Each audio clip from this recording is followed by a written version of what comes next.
I recently reviewed Maximum Apocalypse Wasted Wilds, and it quickly became one of my favorite board games. I want to go over 3 great things about Maximum Apocalypse in a bit more detail than I could cover in my review. Wasted Wilds is the newest continuation of the Maximum Apocalypse series. It streamlines and cleans up a few aspects of Maximum Apocalypse, but is still compatible with the other games under the brand. So while Wasted Wilds is going to be the focal point of this discussion, most of what I'm going to go over can be equally applied to Maximum Apocalypse as a whole. Every character that you can play in Maximum Apocalypse is incredibly unique compared to the rest of the roster. Asymmetry isn't exactly a rare quality in board games, but Maximum Apocalypse pulls it off in a way that feels pretty special. Every character follows the same basic gameplay principles. They all get 4 actions each turn and have access to all of the same actions. However, each character is governed by a unique power and deck of cards. Those 2 aspects make every character distinct by having a literal deck of exceptions suited to the playstyle of that character. We can use the characters in Wasted Wilds as an example.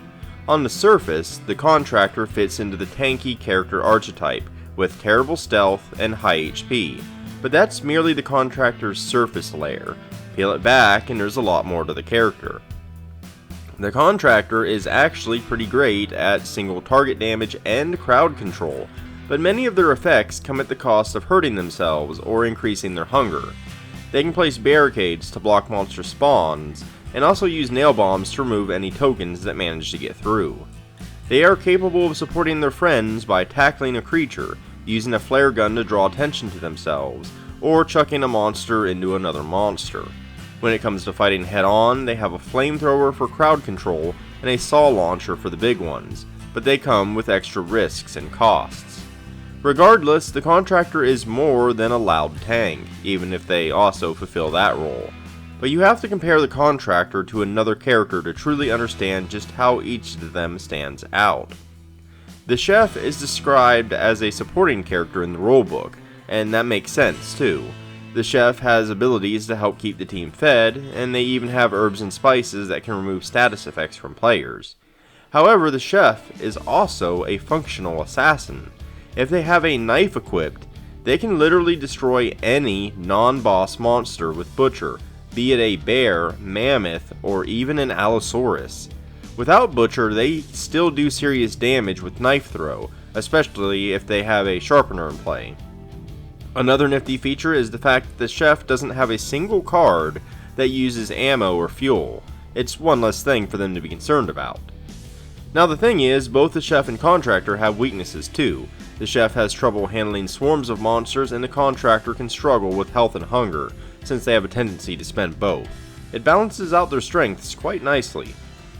If you were to play the exact same mission with the exact same layout twice in a row, once playing the Contractor and once playing the Chef, your experience would feel vastly different both times because they play nothing alike. The system is pretty brilliant because once you know how to play Maximum Apocalypse, you can grab any character and know exactly how to play the game. There aren't really any special rules that change based on who you play. The characters share the same framework for taking their turns and actions.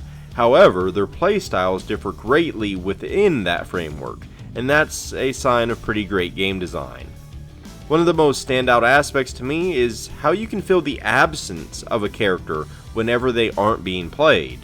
If no one on the team chooses the Chef, you are going to miss their ability to help keep you fed, and you'll have to adjust how you play. Finding food cards becomes a much bigger deal. It's like that with every character. Missions can be completed with any composition of characters, but you will always miss the ones that are absent. Naturally, each character being played will shine, but the fact that you can feel the drastic differences in team compositions really showcases just how different they all are. It's not going to be a surprise to anyone that I'm not a fan of alpha gaming. I even made a whole video dedicated to whether or not quarterbacking is a player problem or a game problem. Either way, some co-op games do try to mitigate it. In the case of Gloomhaven, it's through secret information. In Spirit Island, it's by being so complicated that it's rarely feasible. In Maximum Apocalypse, it's more subtle, and it speaks more to the game's focus on teamwork than any specific attempt at mitigating alpha gaming. Essentially, I always view alpha gaming as a game problem if you can do it without putting in much effort.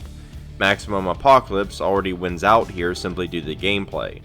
The asymmetric characters, the way monsters work, and the card play already do a decent job of blocking it. You could play my turn for me, but you'd have to work at it. What makes Maximum Apocalypse special in this regard is the graceful way it leans into the players working as a team with the proper framework to support them. On the basic level, there is a large map with several objectives to cover, the combat system can affect multiple players at once, and the characters have cards that work well in team play. However, it's really the breadth of actions that you have each turn that really allows the teamwork to shine.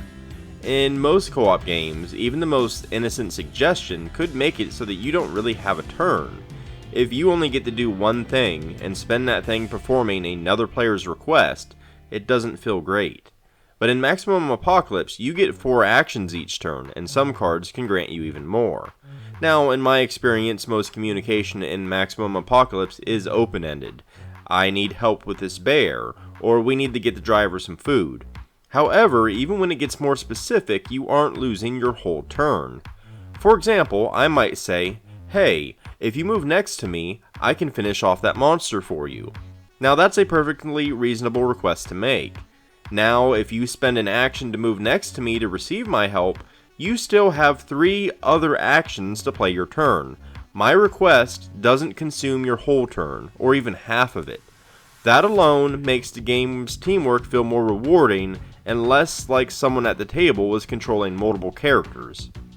There are some other nifty mechanisms that aid in this too, like the fact that you can trade scavenge cards to another player as a free action. This means you can trade off ammo, food, and medical supplies without paying an extra action to do so. While that might seem like a small thing, it really does have a big impact on capturing the feel of working as a team while still maintaining your own agency. The point of a co-op game is to work together. However, many of them feel like a single-player game split between several players. Maximum Apocalypse captures the joy of teamwork with a solid foundation that supports it, and it does so without being an incredibly complex game or resorting to arbitrary restrictions. It's simply by the grace of its inherent design, and that impresses me a great deal. When playing games such as Gloomhaven or Star Wars Imperial Assault, setting up a mission requires me to dig through a bunch of tiles to find very specific ones for that mission. I have to place them in a very precise manner, find all the right tokens, enemies, stat cards, and other pieces, and meticulously set them up in the very specific places marked by the mission.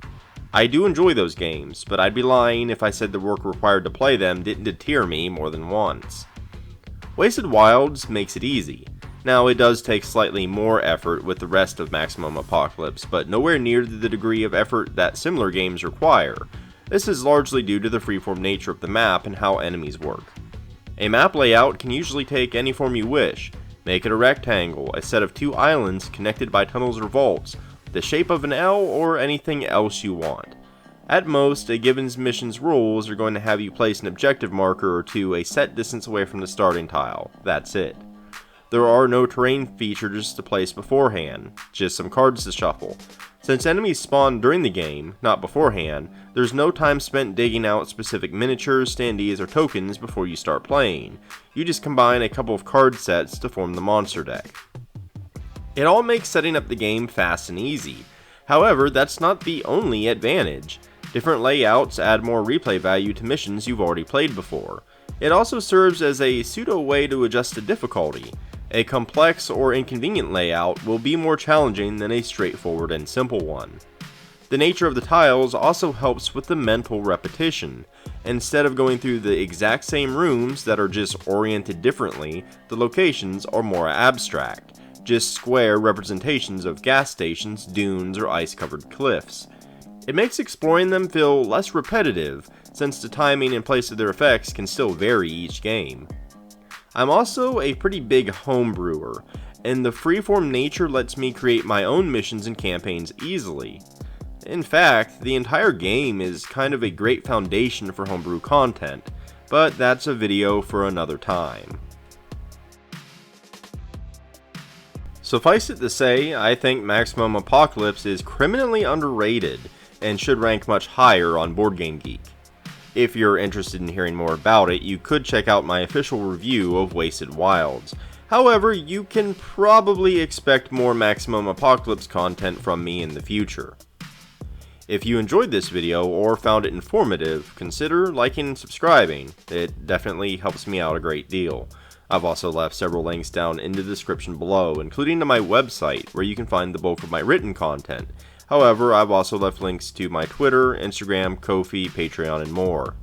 But in any case, thanks for watching, and until next time.